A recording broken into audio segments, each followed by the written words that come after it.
E aí, família, vamos lá? Tá na hora do vídeo. Antes de mais nada, antes de começar o vídeo, tá? Eu quero mandar um abraço para Eli Espíndola, tá? Ela sempre tá nos comentários e parece que ela tomou a vacina e ela não ficou legal, tá? Parece que deu algumas reações. Então, irmã, que Deus lhe abençoe sempre. Fique bem, tá? Tome o Loxonin, tá? Foi aquilo que eu havia escrito para você, tá? O Loxonin foi o remédio aqui no Japão que funcionou para mim e para minha esposa no caso dos efeitos colaterais, tá? Fique sempre bem, tá? Que Deus lhe abençoe sempre. E caso precise de algo, pode entrar em contato, tá? Entre em contato que nós podemos ver o que nós podemos fazer, tá certo? Um abraço, né? Se cuida. Agora sim, vamos à matéria aqui. Olha só, tá? Saiu uma matéria aqui que basicamente, se você olhar, né, ela de forma distraída ou normal, é só mais uma matéria falando dos cortes das montadoras aqui do Japão. Tanto que se somar todos as montadoras, vai dar mais de 1 milhão, tá? O corte das produções aqui no Japão. Isso vai impactar na vida das pessoas? Sim, com certeza de forma direta, tá? Só que o jornalista, eu não sei com que intuito ele fez a matéria. Por que eu falo isso? Ele dá um tom de alerta, tá? Nessa matéria, que vai muito além desse corte de 1 milhão, tá? Da produção aqui do Japão. Ele só usou a matéria de 1 milhão como pano de fundo para uma ideia muito maior. Eu vou analisar com você e você verá a ideia que ele quis passar. Eu não sei se é a mesma que eu consegui interpretar, tá? Mas me chamou muita atenção, por isso que eu estou trazendo para você, tá? Aí fica aquela velha história, né? Será que o coronavírus é realmente o culpado, tá, pelo aumento das coisas que estão acontecendo no mundo? Ou será que não é a ganância das pessoas, ganância dos homens, tá? Vamos só. As montadoras japonesas como Toyota, Honda e Nissan foram forçadas a cortar significativamente a produção. A escala total é superior a 1 milhão de unidades. Isso se deve à escassez global de semicondutores e ao atraso da aquisição de várias peças. No caso dos semicondutores, eu vou levantar um ponto aqui, que é o seguinte. Antes do coronavírus, agora porque antigamente tinha, né? Antes de Cristo, depois de Cristo. Agora nós temos que colocar assim, antes do coronavírus, pós-coronavírus, né? Antes do coronavírus, a parte de semicondutores, né, já havia alertado que poderia dar uma procura muito grande, e nisso poderia dar falta. Até aí tudo bem. Só que estava trabalhando, né, tanto de forma normal, tanto que não se falava em em escassez de semicondutores, e fábricas, né, do estilo Murata, né? Eu falo assim, estilo Murata porque Murata, ela fabrica semicondutores aqui no Japão. São fábricas que estão crescendo no Japão, tá? Você vê que vira e mexe, eles inauguram a fábrica da Murata em algum outro canto. Então você vê que é muita fábrica que está saindo em relação a semicondutores. A China, tá? Ela importou muito maquinário do Japão em relação a semicondutores, tanto que um dos fatores que levou a exportação do Japão a crescer foi esse maquinário de semicondutores que a China comprou do Japão, só para vocês terem ideia. E entrou essa velha história, né, tá faltando semicondutor, tá faltando semicondutor. Por que antes da pandemia, quando a coisa estava funcionando tudo a pleno vapor, não faltava e agora está faltando? Aí muitas pessoas falam, japonês, é porque parou tudo, as fábricas pararam de fabricar e depois voltaram agora, voltou todo mundo de uma vez e acabaram comprando tudo. Não, a coisa não funciona bem assim. Por quê? Parou tudo, pararam-se tudo, mas nem todos voltaram ao mesmo tempo, nem todos os países voltaram ao mesmo tempo.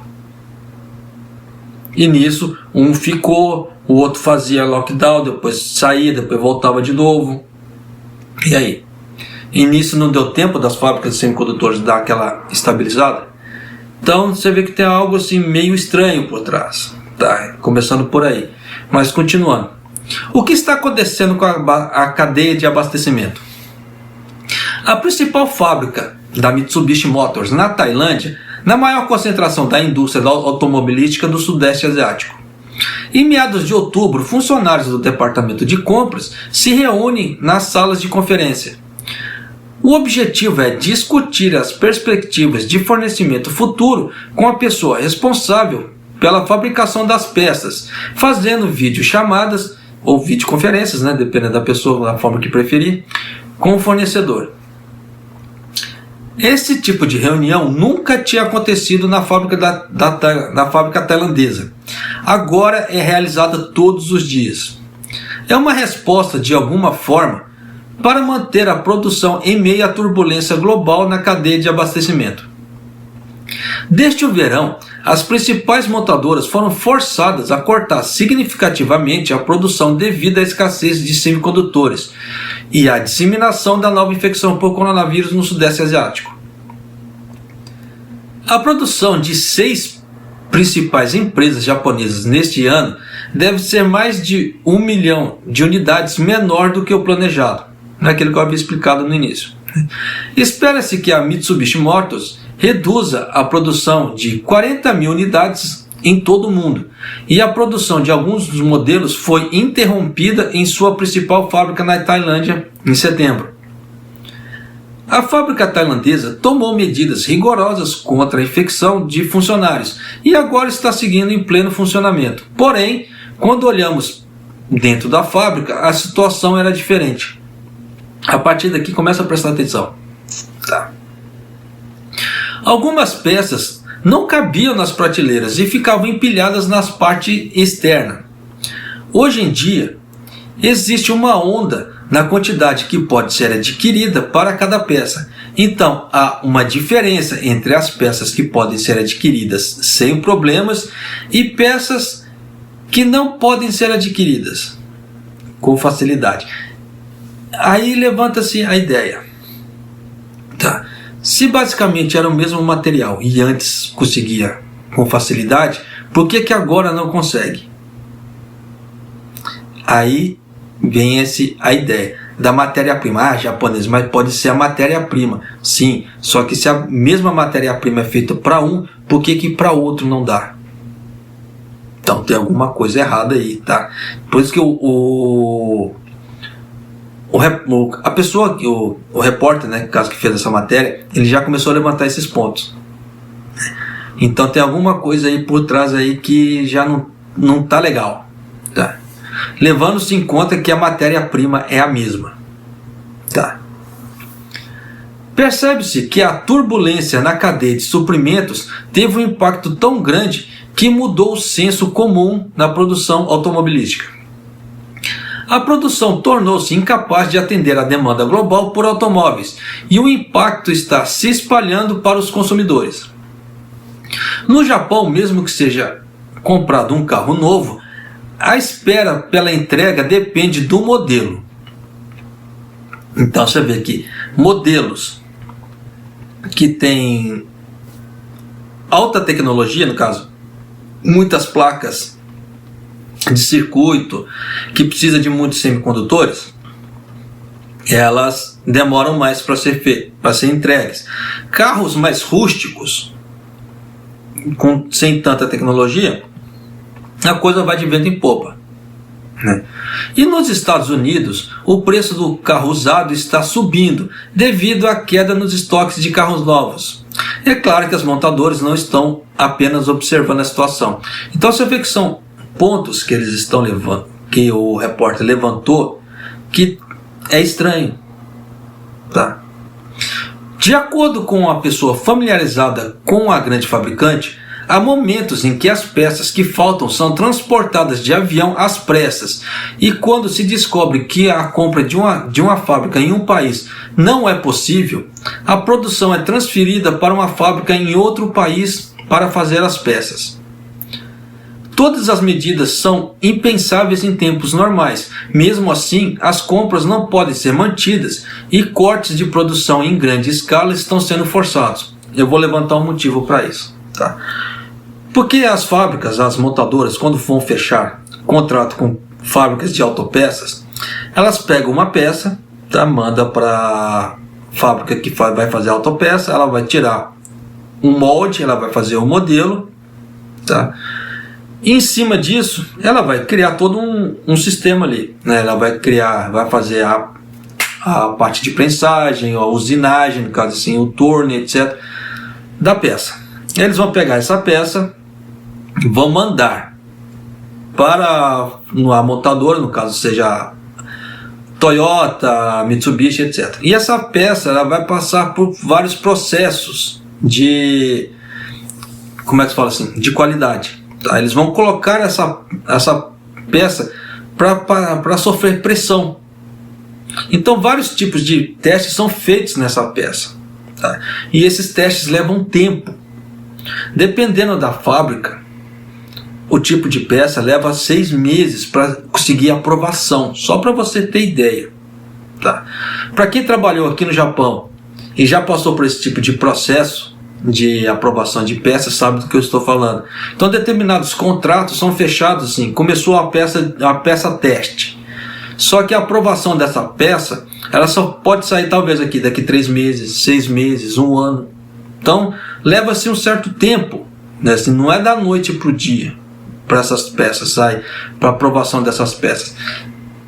E caso seja a aprovação meio rápida, será que estão fazendo os testes de qualidade de forma necessária para poder suprir a demanda? Aí é que está outro problema.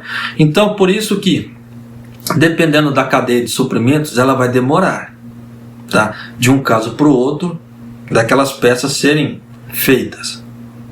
Então esse é um dos motivos que pode demorar para determinadas peças com o mesmo material, mesma matéria-prima, demorarem a chegar em certas montadoras. Tá? Por isso que eu falo assim, não precisa apontar dedinho, que a gente chega lá nas explicações, tá? Tempo ao tempo, vai dando tempo, vai vendo a matéria. Mesmo agora, com a infecção no Sudeste Asiático, melhorou em comparação com o ano passado, e as compras continuam a ser uma caminhada na corda bamba. E quanto às fabricantes de peça agora? Desde junho, muitas fábricas na Malásia foram fechadas devido ao bloqueio do governo, o que tornou um fator importante para impedir a produção de automóveis no mundo. Aí, tá, nesse ponto eu concordo. Fechou toda a fábrica, tá? Tudo bem.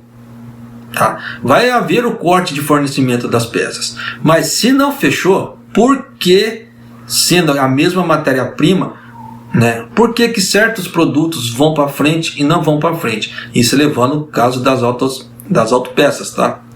Porque se levar na parte de montagem de placa de circuito e faltando semicondutores, aí é outros 500. Mas no caso das peças normais, rústicas, não haveria. Não teria, como é que se fala assim, motivo aparente, tá, para ver a diminuição na produção disso, ou na escassez de certas peças.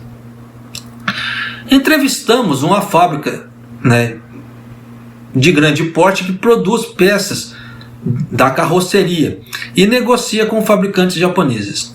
O bloqueio encerrou as operações por 3 meses, desde julho, de modo que a fábrica agora está funcionando 6 dias por semana para a recuperação da produção e está quase em capacidade total. O CEO Michael Ku disse em entrevista que mudou sua política de aquisição de matéria-prima. Antes ele usava o sistema Just-in-Time. Tá. Agora presta mais atenção ainda, porque ele vai mudar o sistema Just-in-Time para o sistema Just-in-Case. Tá. Esse sistema Just-in-Case quase não é se falado por aí. Por quê? É um sistema mais, como é que assim, mais problemático. Mais problemático assim, no caso assim, da cadeia de fornecimento. Tá. Mas vamos começar aqui pelo sistema atual, que é o Just-in-Time, tá? Que foi criado pela Toyota, tanto que o sistema Just-in-Time estava sendo usado aqui também na campanha de vacinação aqui no Japão, só para você ter ideia. Tá? Mas vamos lá.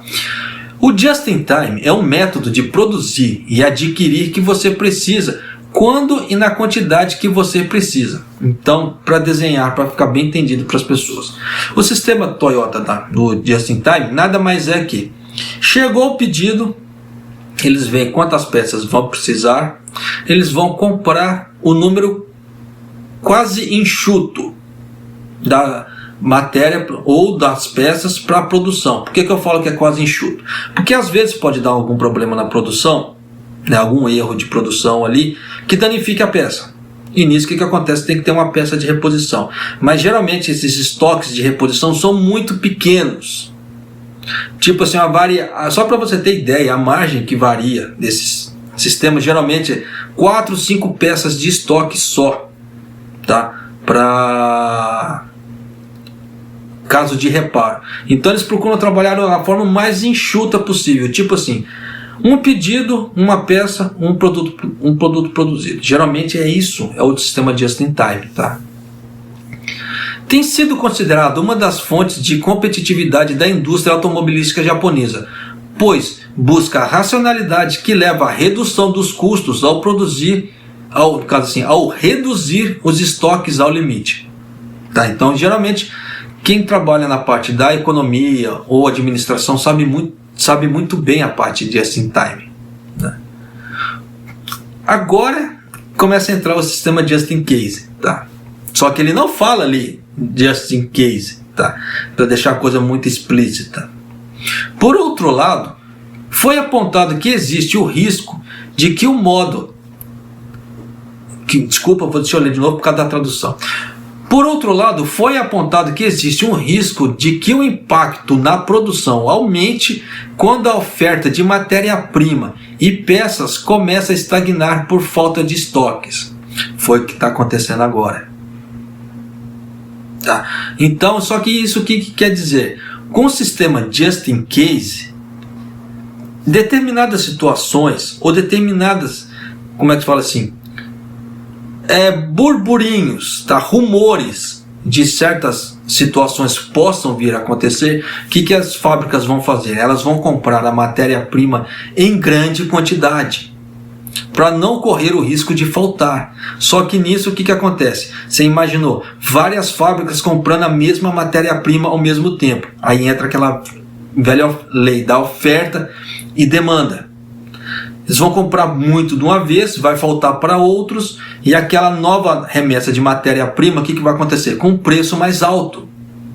É o que está acontecendo agora no mundo. Se você levar em conta o petróleo, você vê que o petróleo não está afetando só o Japão, está afetando outros países também. Você vê que o Brasil está com a gasolina muito alta, Estados Unidos está com a gasolina muito alta, o Japão chegou no patamar recorde de aumento. Por quê? Os países que fazem a extração do petróleo, eles não querem aumentar a produção. Então, naquele valor que eles estão ganhando, igual só para você ter ideia, o barril chegou a $85. O barril do petróleo é $85. Nunca tinha chegado nesse patamar antes. Então é aquela velha história. Eles vão mantendo uma produção baixa, porque todo mundo precisa comprar deles, eles precisam manter uma produção baixa, e eles vão ter uma alta lucratividade com pouco trabalho. Só que nisso o resto do mundo se lasca. Um outro exemplo que aconteceu disso, tá, foi a Rússia. Japonesa, a Rússia, sim, porque a Rússia ela abastece uma grande parte da Europa. E nisso o que acontece? Já viu, né? Aí deu esse problema do coronavírus, eles diminuíram a produção, aumentou o preço na Europa. E aí? Só que são coisas que mal são faladas por aí. Porque já tem tempos atrás que aconteceu e é um país russo. É o país, entendeu? Então já dá para você ter ideia. Porque tem aquela história do capitalismo, vezes o comunismo e etc. Essa coisa nada toda fica nessa guerra. Então muitas coisas eles não querem dar destaque. Mas está acontecendo. Está aí. Se você tiver dúvida do que eu estou falando, só pesquisar no Google. Tanto que o ministro do Japão ligou lá para os Emirados Árabes para falar com o ministro deles, lá, aumenta a produção aí, porque não está dando, o preço das coisas estão subindo de forma vertiginosa. Só que entre o ministro japonês falar e o ministro dos Emirados Árabes fazer são duas coisas diferentes, são duas realidades diferentes. Só que da mesma forma que o Japão aqui vai passar a mesma coisa no inverno. Por quê? Você vê que eu já gravei duas matérias, uma da Federação da Energia Elétrica, das empresas de energia elétrica falando, aí tanto que eu gravei essa matéria eu fui muito criticado na época. Ah, isso aí é mentira, isso aí daí, como é que se fala assim, é um desserviço à comunidade brasileira. Canso de escutar essa palavra, tá? Só que, por isso que eu falo, não precisa apontar o dedo. Tempo é o tempo mostra tudo. Aí passou-se um tempo que veio a público o próprio ministro, o Ministério da Economia do Japão já veio a público falando que vai aumentar os preços, que é para o pessoal começar a fazer racionamento de energia, que pode ser que nesse inverno, no próximo inverno, no caso, nesse próximo inverno que está vindo, falte energia no Japão. Se é mentira ou é verdade, eu não sei, porque se for mentira, é só uma desculpa para aumentar os preços da energia elétrica aqui no Japão, no caso da energia elétrica e gás, tá? Se for verdade, pode ser que ficamos sem luz aqui no Japão nesse inverno. E aí? Acreditar no quê?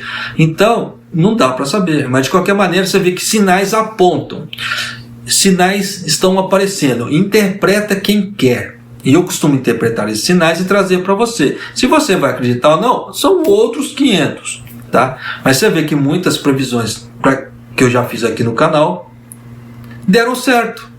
Para quem acompanha o canal há mais tempo, deve se lembrar de certas previsões que eu fiz aqui na época do Suga, que deram certo. E aí? Mas continuando.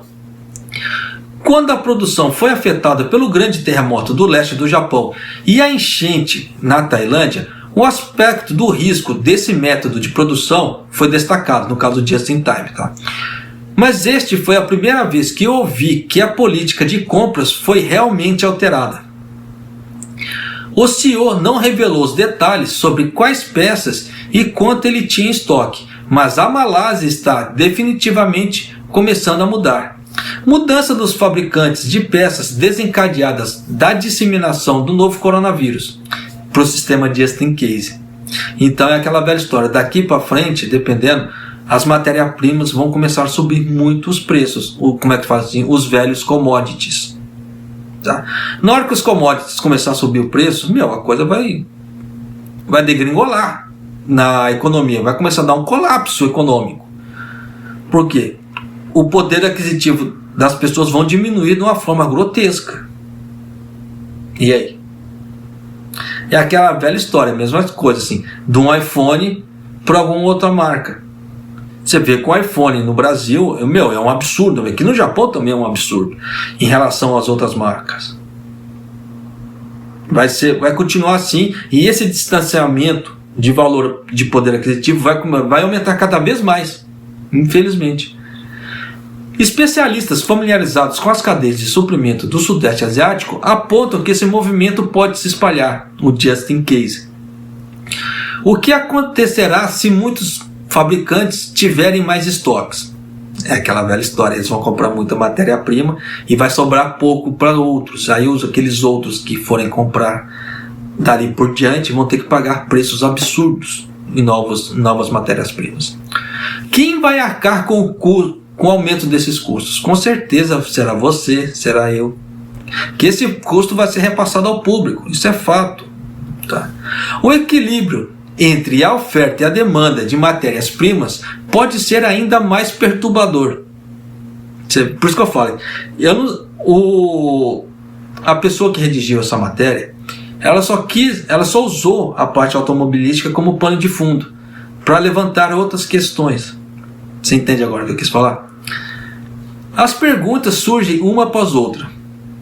Mesmo agora que a situação da infecção no Sudeste Asiático melhorou de uma vez, os riscos em torno da cadeia de abastecimento estão aumentando cada vez mais em vez de diminuir, devido às escassez de semicondutores, interrupções logísticas e restrições no fornecimento da eletricidade da China. Então você vê que a China vai boicotar, entre aspas, assim, a parte de dar, desculpa, gases, né, de dar modo de falar, de vender energia para os outros países. E nisso pode dar uma boicotada geral, né? No Japão de forma indireta, em outros lugares de forma indireta. Então já dá para você sacar que tem muita coisa política por trás também, tá?